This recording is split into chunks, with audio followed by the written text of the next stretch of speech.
আপনি যদি উইন্ডোজ 10 বা 11 ইউজার হন তাহলে আপনার স্ক্রিন রেকর্ডের জন্য আলাদা কোনো সফটওয়্যারের প্রয়োজন নেই। এর মধ্যে বিল্ড ইন একটা হাই রেজুলেশন স্ক্রিন রেকর্ডার রয়েছে। যেমন আমি যদি কিছু রেকর্ড করতে চাই, যেমন আমি এগুলো রেকর্ড করব, আমি কি করব, আমি উইন্ডোজ অল্টার প্লাস আর এ ক্লিক করব। সাথে সাথে কি হবে, এখানে যে দেখুন একটা স্ক্রিন রেকর্ডার কিন্তু অন হয়ে গেছে। এখন আমি যাই এখানে দেখাই না কেন, অর্থাৎ আমার এই পুরো উইন্ডোজে যাই আসুক না কেন সব কিছু কিন্তু রেকর্ড হতেছে। আমি যদি এই রেকর্ডটা অফ করে দিই, রেকর্ডটা অফ করে দিলাম, তাহলে আমি এটা পাবো কোথায়, আমি উইন্ডোজ প্লাস জিতে ক্লিক করব। ক্লিক করার পরে এই যে একটা অপশন দেখতে পাচ্ছেন, এখানে যাব, যাওয়ার পরে এখানে গ্যালারিতে ক্লিক করব।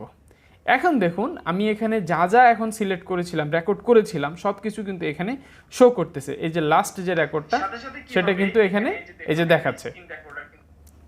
এবং এটা অন্যান্য যে স্ক্রিন রেকর্ডার আছে সেই সব রেকর্ডারগুলো থেকে কিন্তু হাই রেজুলেশন রেকর্ড করে।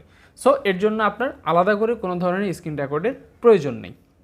ভিডিওটি ভালো লাগলে অবশ্যই লাইক দিবেন, আর এ ধরনের ভিডিও পেতে আমার পেজটি ফলো করে রাখবেন।